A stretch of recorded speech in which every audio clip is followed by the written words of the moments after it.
प्यारे मित्रों, आज हम लोग पढ़ेंगे राष्ट्र राज्य व्यवस्था। ठीक है, राष्ट्र राज्य पढ़ चुके हैं, राष्ट्र पढ़ चुके हैं, और ये राज्य और राष्ट्र व्यवस्था आज हम लोग पढ़ेंगे कि ये दोनों कब से विद्यमान हो गई है एक राज्य के अंदर। ठीक है, तो राष्ट्र राज्य व्यवस्था क्या है, इसका अध्ययन हम लोग करेंगे। वर्तमान समय में देखा जाए तो हर राज्य में राष्ट्र और राज्य व्यवस्था दोनों है। ठीक है, राष्ट्र और राज्य व्यवस्था दोनों है, क्योंकि राष्ट्रीयता की भावनाएं भी सबके अंदर मौजूद हैं। और भाई क्योंकि सुरक्षा हेतु सभी प्रयत्न करते हैं राष्ट्र की, परेशान, और ये सुरक्षा हेतु प्रयत्न भी करते हैं कुछ गद्दारों को छोड़कर। सुरक्षा हेतु भी सभी प्रयत्न करते हैं, राष्ट्र के चाहते हैं सभी राष्ट्र हमारा विकसित हो, हमारे क्षेत्र का विकास हो, सब कुछ हो। ठीक है, और इसका अब हम लोग थोड़ा इतिहास पढ़ लेंगे कि कब से प्रारंभ हुआ, कैसे हुआ, क्या क्या इसमें इसके अंतर्गत आने लगे। देखिए, जहां राष्ट्र एवं राज्य में एक रूपता हो वहां राष्ट्र राज्य विद्यमान होता है। राष्ट्र राज्य व्यवस्था को पाश्चात्य राज्य व्यवस्था भी कहा जाता है। राष्ट्र राज्य व्यवस्था का उदय 1648 ईस्वी में वेस्टफेलिया की संधि से माना जाता है। यह संधि कैथोलिक और प्रोटेस्टेंटों यानी ईसाई धर्म के दो वर्ग हैं, कैथोलिक और प्रोटेस्टेंट, इन दोनों के बीच एक 30 वर्षीय युद्ध, धार्मिक युद्ध चला था। उसके बाद जो संधि हुई थी उसी संधि का नाम है वेस्टफेलिया संधि। ठीक, तो उसी संधि के बाद जो है ये राष्ट्र राज्य व्यवस्था का प्रारंभ हुआ। ये एक प्रकार का धार्मिक युद्ध है जो 1618 से 1648 तक चला था। तो 30 वर्षीय युद्ध ये चला था, और वर्तमान समय में लगभग सभी राष्ट्रों में राष्ट्र राज्य व्यवस्था दोनों ही विद्यमान है। वर्तमान सभी राज्यों के पास राज्य के लगभग सभी प्रमुख विद्यमान हैं। अभी सभी राज्यों में अपनी अलग अलग राष्ट्रीयता की भावना भी विद्यमान है। ठीक है, अलग अलग राष्ट्रीयता की भावना का मतलब, जैसे एक चीज मान लिया जाए, जैसे अभी हमने आपको राष्ट्र के बारे में बता दिया कि जाति, धर्म, सामान्य हित और कई कई चीजें हैं, क्षेत्रीयता, सामाजिकता, राजनैतिक, क्या क्या है यहाँ। तो इसमें भी देखा जाए तो हर राष्ट्र में अपनी एक अलग राष्ट्रीयता की भावना है। भारत को देख लिया जाए तो भारत एक धर्मनिरपेक्ष राष्ट्र है। गर्व से याद कहते हैं हम हिंदू हैं, हम हिंदुस्तानी हैं, हम भारतीय हैं। तो एक भारतीयता का जो जज्बा होता है वो भी राष्ट्रीयता को पैदा करता है।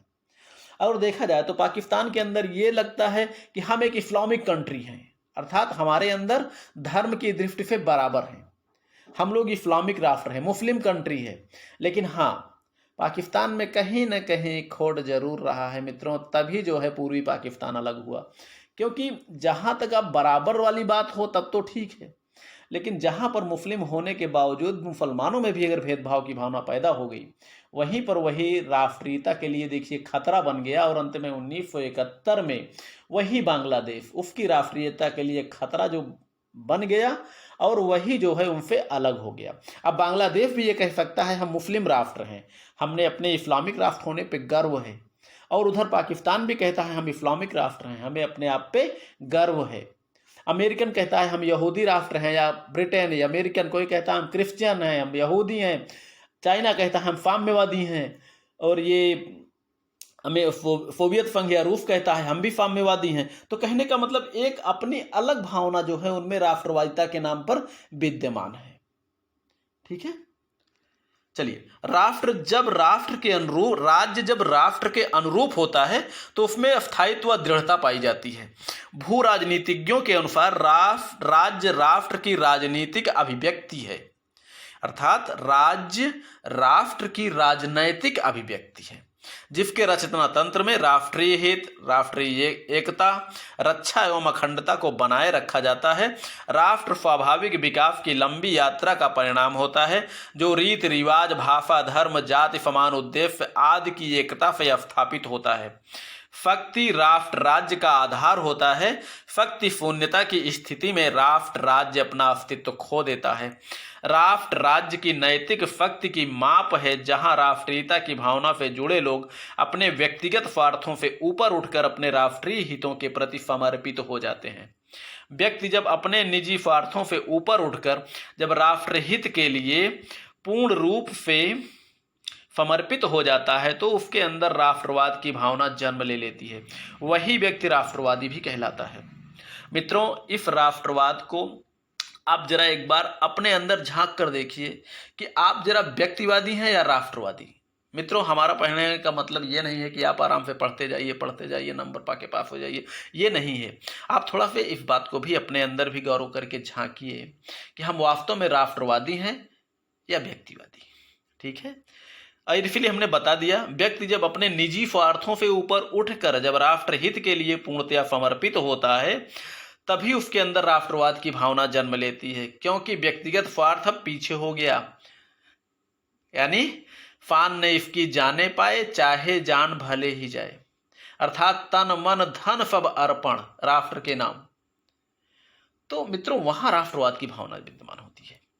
ठीक है, चलिए, स्वार्थ या व्यक्तिगत हित जब राष्ट्रीय हित पर भारी पड़ने लगता है तो राष्ट्र के लिए खतरा उत्पन्न हो जाता है। राष्ट्र राज्य को सरल रूप से इस प्रकार हम समझ सकते हैं कि राष्ट्रीयता एक अमूर्त तत्व है जो किसी भी तत्व, धर्म, जाति, भाषा, समान विचारधारा, नस्ल, वर्ण आदि के प्रति समर्पित भावना के रूप में व्यक्ति के अंदर विद्यमान होती है। जब यही राष्ट्रीयता की भावना से भरे हुए लोग अपने लिए किसी राज्य का निर्माण कर लेते हैं तो उसमें राष्ट्रीयता के साथ एक राज्य, क्योंकि राज्य का निर्माण कर लिए, राज्य का निर्माण का मतलब निश्चित क्षेत्र में वो रहने लगे, निश्चित अपनी गवर्नमेंट उन्होंने बना ली और निश्चित उनकी जनसंख्या हो गई।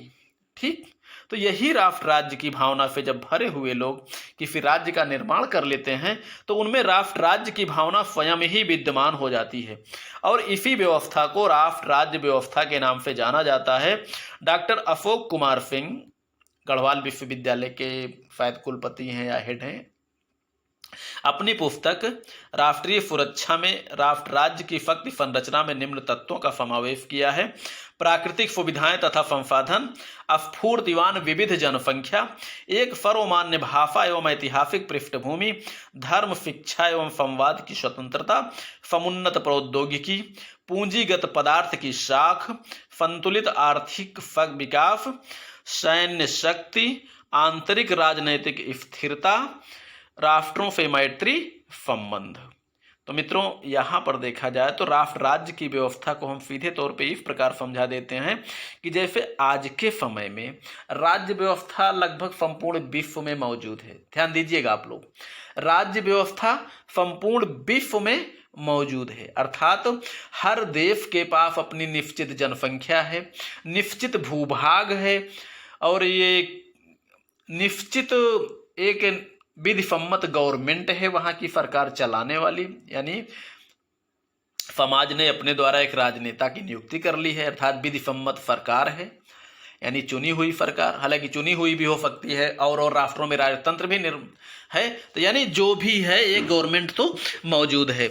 और दूसरी चीज, गवर्नमेंट के पास संप्रभुता है, क्योंकि द्वितीय विश्व युद्ध के बाद लगभग हमारे विचार से सभी राष्ट्र आजाद होना प्रारंभ हो गए और आजाद भी आज के समय में लगभग संपूर्ण विश्व में कोई राष्ट्र ऐसा नहीं होगा जो इस समय किसी उपनिवेश का गुलाम होगा।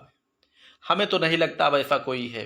तो कहने का मतलब राज्य व्यवस्था तो उसमें स्वयं ही मौजूद है, लेकिन हाँ, अब राष्ट्रीयता कहाँ से आ गई?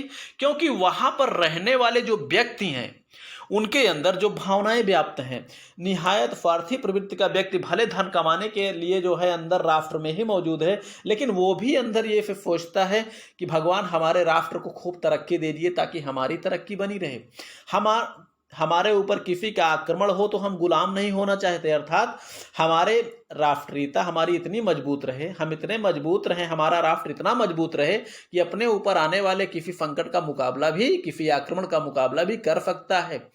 और ये भी वो अपने अंदर भावना पाल के रखता है कि हमारे राष्ट्र के सभी हित सुरक्षित रहें, हमारा किसी से युद्ध होता है तो हम विजयी बने। ठीक है, तो ये अंदर जो अपने राष्ट्र को, चाहे जिस जाति का होगा चाहे जिस वर्ग का होगा, कभी वो ये नहीं कहेगा। कुछ कभी कभी ऐसी परिस्थितियों में हो जाता है कि भारत में रहने वाले कुछ पाकिस्तान जिंदाबाद के नारे लगाएं, पाकिस्तान में रहने वाले कुछ जो है चाइना जिंदाबाद, अमेरिका जिंदाबाद के नारे लगाएं, ये दूसरी चीज़ है। लेकिन फिर भी ऐसे लोगों की संख्या बहुत ही कम होती है और ऐसा कहने की जल्दी से कोई हिम्मत भी नहीं करता और करना भी नहीं चाहिए मित्रों, ठीक है। क्योंकि ऐसा करना वास्तव में निहायत स्वार्थ और निहायत गद्दारी का प्रतीक होता है कि जिसका आप खा रहे हैं उसी का आप विरोध कर रहे हैं, यानी उसी के जिसके एहसान तले आप दबे हैं उसी के एहसानों की नाफरमानी आप कर रहे हैं। फिलहाल ऐसा नहीं करना चाहिए, हृदय से भी ऐसा नहीं होना चाहिए, ठीक है। तो कहने का मतलब मेरा यही है कि हर राष्ट्र के अंदर, हर राष्ट्र जो है राज्य के तत्व भी उसके अंदर विद्यमान हैं और अपने राज्य को विकसित बनाने के जो उनके अंदर भावनाएं विद्यमान हैं वही राष्ट्रीयता को जन्म देती है। चाहे जो भी जाति का होगा, हिंदुस्तान का चाहे हिंदुस्तान का, चाहे हिंदू हो चाहे मुस्लिम हो, सिख हो चाहे क्रिश्चियन हो, कोई भी ये नहीं कहेगा कि हिंदुस्तान पाकिस्तान से पराजित हो जाए। कोई चाहेगा?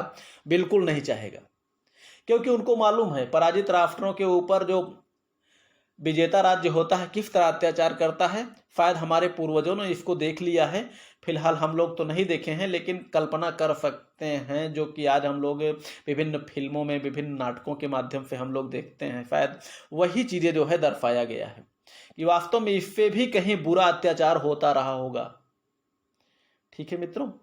तो उम्मीद करता हूं राष्ट्र राज्य क्या है आपकी समझ में आ गया होगा एक बार फिर से कि संपूर्ण विश्व में आज राष्ट्र राज्य की भावना विद्यमान है। और चूंकि पहले संधि के पहले या पहले वाली भावनाओं में उपनिवेशवाद ज़्यादा होता था या कुछ भी है, तो शुरुआत जो यहाँ से हुई, बीच में कुछ औपनिवेशिक तत्वों ने जन्म लिया। तो कुछ अब चूंकि किसी राष्ट्र अगर गुलाम है तो वहाँ भी कुछ ना कुछ क्रांतिकारी जरूर पैदा हुए हैं, इसीलिए राष्ट्रीय राज्य के अंदर भी राष्ट्रवाद की भावनाएं विद्यमान रही हैं। आज चूंकि सभी राष्ट्र आजाद हैं, सबके पास राज्य के प्रमुख तत्व हैं और सभी देश के नागरिक जो है अपने अंदर राष्ट्रवादिता का जज्बा पाले हुए अपने राष्ट्र की विकास की, राष्ट्र की सुरक्षा की, राष्ट्र के आगे बढ़ाने की, राष्ट्र के हितों को आगे बढ़ाने की, राष्ट्र के संपूर्ण उद्देश्यों की प्राप्ति की जो अपने अंदर हृदय में भावनाएं सजे हुए हैं वही है राष्ट्रवाद। तो राष्ट्र आज जो है, राष्ट्र और राज्य दोनों की भावनाएं हर राज्य में विद्यमान हैं, जो कि 1648 की वेस्टफेलिया की संधि से प्रारंभ हुई, ठीक है मित्रों। उम्मीद करता हूं आपके समझ में आया होगा। नहीं समझ में आता है तो आप लोग जो है कमेंट करिएगा, फिर समझाने का प्रयास करेंगे।